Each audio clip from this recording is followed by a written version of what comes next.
Today we're going to be revisiting my banks and kicks technique, except this time we're just going to be talking about kicking. So what was that system? It was a single rail kicking system that hit the object ball head on, which is good for ducks.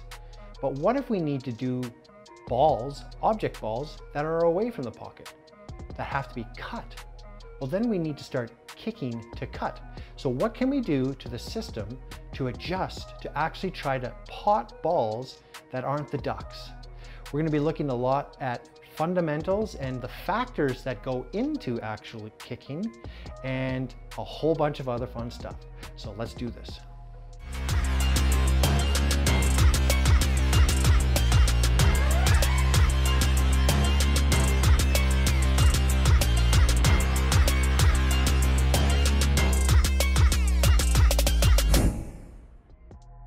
After I made that initial banks and kicks video, I had a conversation with my good friend Andrew at Yaworski Pool Practice.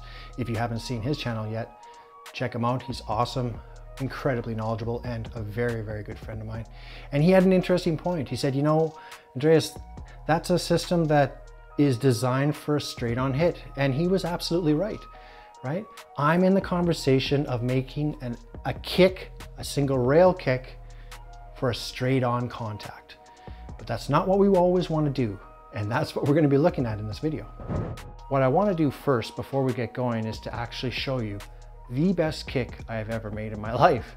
So I don't remember exactly what year it was, but it was Western Canadians and it was a team event. So a lot of eyes were on me. It was one of those games where I broke and I was a little bit off and a little bit off. And it was like a snowball going down a hill, getting worse and worse. In any event, that's where I left myself. I was hooked on my 8-ball that was down here. Now, back then, I didn't have a kicking system like I do now. Basically, what I did is I found a spot that felt right to me. I hit the shot as pure as I could. Keep it simple, stupid. I tried to keep it very simple, no juice, anything like that.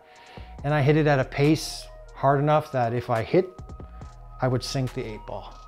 And lucky for me, I made it. And the place erupted and my opponents were mad. It was crazy. Lots of pressure, and it's one of the best kicks I've ever made in my life. So let's analyze what happened there. Literally the only way I can make this 8-ball is if my cue ball comes in and hits the 8-ball and the rail at the same time. Then it cuts the 8-ball into the corner. That's very, very little room for error. And that's why I consider this a lot of the time, very low percentage shot. I consider kicks a low percentage shot. And I'm not talking about the ducks. When you've got a ball over a pocket, yeah, that's not a low percentage shot. We should be able to pot those because literally all we have to do is touch it and we're gonna sink that object ball. But it's these shots. It's the shots that aren't the ducks that I consider a low percentage. But do we have a system that can get us in the conversation? Do we have a system that it's not just a ballpark where I left it last time, where we're gonna do a straight on hit? Can we get into the conversation? And over.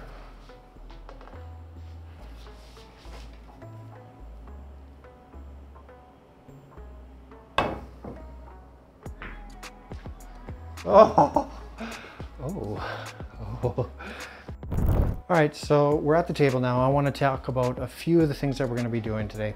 So if you'll notice, I did reinforcements around the entire table. So those, remember from the other system, those are the halfway points, the halfway diamonds, right? So remember, we use the regular diamonds. We also use these halfway diamonds that I call them.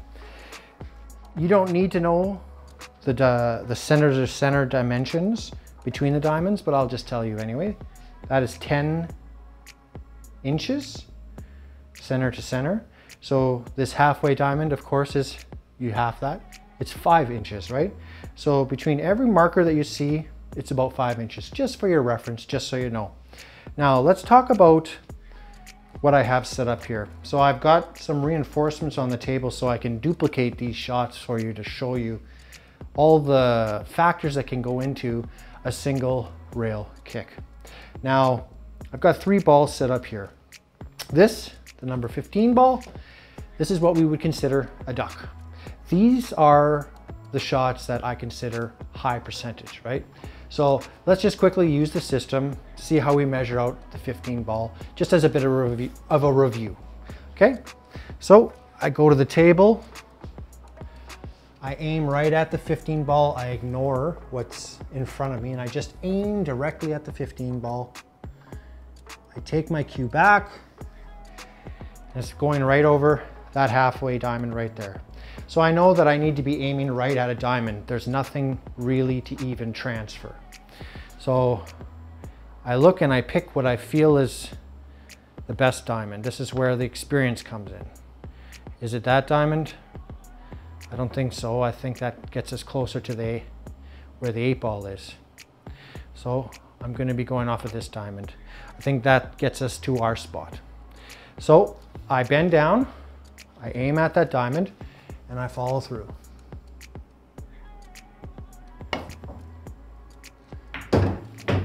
High percentage, right?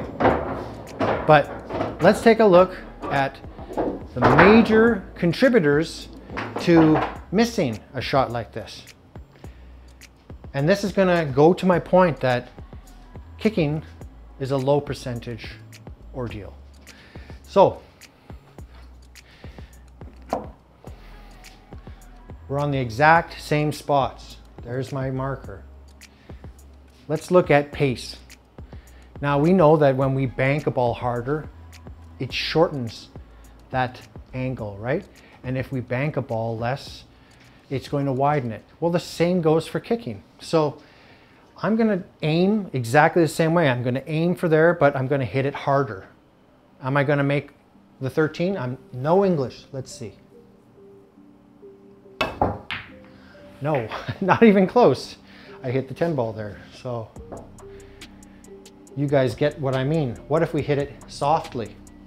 So now I'm only hitting it just enough to get it there. Well, my table, it plays so that it actually doesn't affect it that much soft. But on some tables, it could. What about if I play English? I think you guys know the answer, right? A little bit of right on this one. See how far I came over there? Still hit it. If I play a little bit of left, it's going to shorten it up. And it came on the right side of the 12 ball. What about a little bit of left, but then I hit it a little bit harder pace? Again, way off. You guys get my point, right? So this goes to fundamentals, right? What if you go, bend down, you've picked the proper spot, but your fundamentals are a little bit off? What if you think you're hitting center ball, you're aiming, but when you actually do make contact, you're just a little bit off. You're a little bit to the right or a little bit below center cue ball, right? It's gonna throw the kick off. The big one is pace, right? The big one is pace. If you hit this too hard, you're gonna end up in the wrong spot. You're not gonna make that high percentage shot. I mean, remember, we're considering this high percentage, right? And we're messing it up. So those are all the factors. And I haven't even talked about cloth. I haven't even talked about the equipment that we're using. I mean, it's such a big subject matter area that it's my opinion that I don't like banks and I don't like kicks. That doesn't mean I don't know how to do them, but let's get into the conversation. Let's see if we can actually start potting some of these. So what can we do to the system to adjust it? Let's look. So I'm going to be setting up a number of scenarios here, and this is going to be my first scenario right here. Basically this 8 ball. So it's not frozen to the rail. Let's use the system and let's try to understand what we can do to our aiming lines to make it go wider. I think you guys are going to be able to guess what we're going to do. So we're going to aim at the 8 ball. Pretend that this ball, right, we can't cut it. So we have to kick it.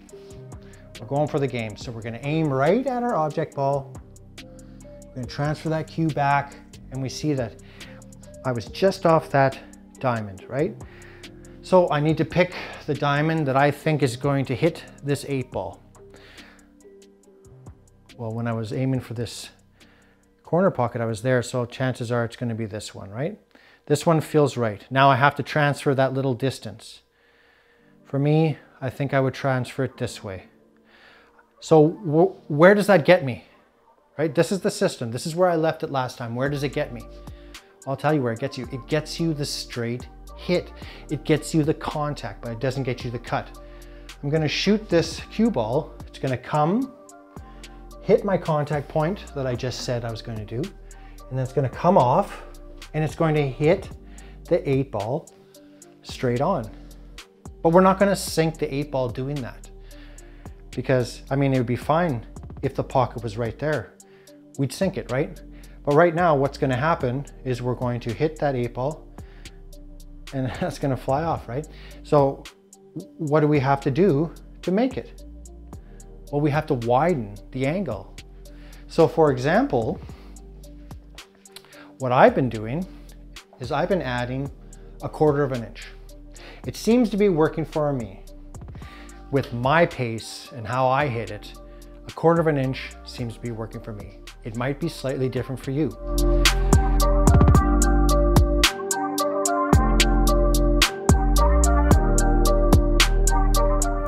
Okay, let's take another look at a scenario here where we're on the 8 ball, we're hooked, we're not gonna jump it, we're just gonna call that side because what the hell, let's just try it, right? So let's use the system, shoot that 8 ball, take our cue back to the rail, we end up right there. So we're gonna be transferring that distance somewhere. It's not gonna be that diamond because we're definitely gonna miss the 8 ball, so it's this diamond. Do we transfer this distance over here there, or do we transfer that distance there? I think it's going to be there. So that's the spot I'm aiming for. This one is actually very close to actually not even having to widen the angle. I think our contact point is almost in the right spot, but maybe I'll just will add that little bit extra and see where it takes us. Wow, first try. That's awesome. The funny thing is, and I'm trying to get this point across to you, that kicking is a low percentage shot. So you saw what I just did there. Now watch. I'm gonna set up the exact same shot. I'm gonna try to mimic everything that I did, identically. Let's see if I can make this 9 ball. I should be able to make it, right? That's the spot. I'm gonna try to hit it at the same pace. Oh, I did make it. Oh, see? I missed. So what I'm trying to say is, now by adjusting the system, we're in the conversation of actually making these balls, right? We've honed it in, but it's still not as high of a percentage as if we were to get straight in shape. So this is why I get so angry when I watch a movie like Pool Hall Junkies, because it's horrible. Nobody plays shape like that. Nobody plays for a kick. Nobody plays for a bank when you could just roll it up or juice it back and get that perfect shape. Pool players, oh, I don't know any pool players that should like that movie. I hate that movie. But let's move on.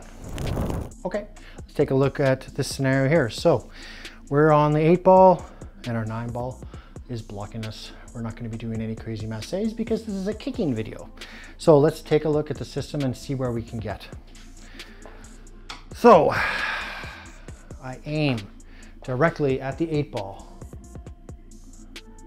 Transfer the cue back and I see that it's basically, I don't know, 1/8, 1/4 inch off that diamond, right? So I'll have to find the right, it's not this diamond, it's this diamond. It's pretty obvious in this shot. Where do I transfer that 1/4 inch? This way, or do I transfer it this way? I believe that I should transfer it this way. So that's what I would do. That's where my system would take me. But remember, we're not satisfied anymore with just getting that straight hit.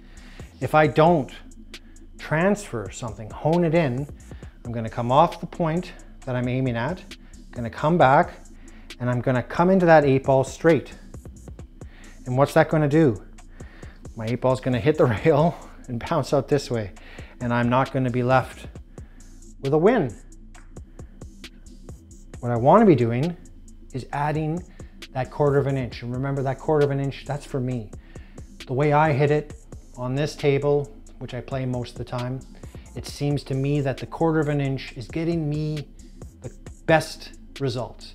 So when I shoot it, I've moved my point over a 1/4 of an inch from where it was.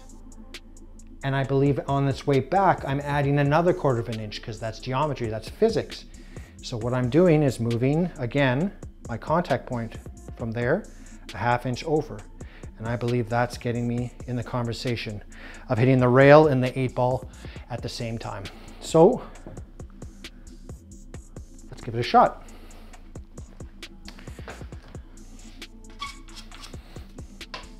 I picked my point, which was a 1/4 of an inch past.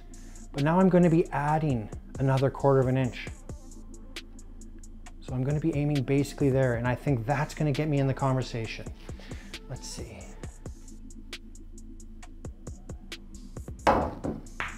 Oh, yes. That's awesome. Let's try it the other way, because the system is that cool. So I put my 8-ball back. So remember, I did the system and I was a 1/4 inch off the rail. So that system can work both ways. So let's give it a shot. So it's not going to be that diamond. It's not going to be this diamond. It's going to be this diamond that I'm aiming at. Which way do I take my 1/4 of an inch? Well, I'm going to say that it feels that I would take my 1/4 of an inch that way, right? But remember, that's only getting me my straight on hit. So I'm going to go like this. It's going to come back, and it's going to come straight in on that 8, and the 8-ball is going to fly over here. I want to be adding the 1/4 of an inch on top of my transition, right? So when I shoot this, I'll be shooting that little bit over, but now I'm going to add that 1/4 of an inch that is going to help move the contact point over on the 8-ball. So I think I need to be shooting there. Let's give it a shot.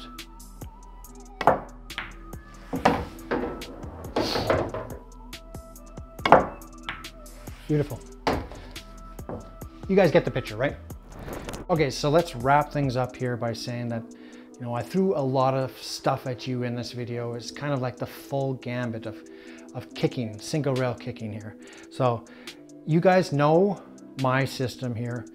It's a system that already got you into the ballpark of making the hit. What we did is that we honed it in a little bit more. And for me, how I hit the pace, how I keep it simple, stupid, is I don't put very much English on. Well, I tend not to put any English on my single rail kicks. There's videos on YouTube, you can check them out, where they're talking about tips of English and half tips and full tips and how that affects your distance when you're making the single rail kicks. I don't know how you judge that. Honestly, over long distances, that is not keeping it simple. I like to keep it simple. You know, in a perfect world, I'm never making a kick. I'm never attempting a kick because I'm just running out and getting that shape that I want the whole way. But sometimes we're left with this stuff. Sometimes our opponents, they hook us and they leave us in these positions. So being able to kick out of it and have a firm understanding on where our cue ball is going to go even after the contact is a very important thing. So this is getting us one step further. So what I've done is to widen the angle, to move the contact point around on that object ball. I'm widening the angle, right? I've widened it a 1/4 of an inch. That means another 1/4 of an inch coming the other way. So I've moved that contact point 1/2 an inch over so that I'm making a cut on that object ball. That's all I've done. But you can see in this video, I mean, it takes a lot of practice. And even to duplicate it, like for that shot, for instance, where I shot in the side, where I kicked in the side, set that shot up, put some reinforcements on your table, set that shot up and do it 10 times and tell me how many times you sunk it out of those 10 times, right? I mean, it's not a foregone conclusion because, and we went over it, there are a ton of factors that we're dealing with. Pace, English, fundamentals, equipment, environment. Some people start talking about how humid it is outside, and that affects what happens on the table. How dirty the balls are. I mean, in the end, we just need to be in the conversation, right? And that's what I think I've taken the system to, and it's something for you to practice. If it's a system that you gravitated to and you've been practicing at home, now start trying to do this part of the system, honing it in to a very specific goal, to actually making these cuts, not just the straight on hit, making cuts on your kicks. That is all I have for today. Thanks so much for your support, for all those that have subscribed. If you haven't, please do subscribe. The channel is growing and there's lots of new and exciting things that are going to be happening this year. So in the meantime and in between time, I'll catch you on the flip side.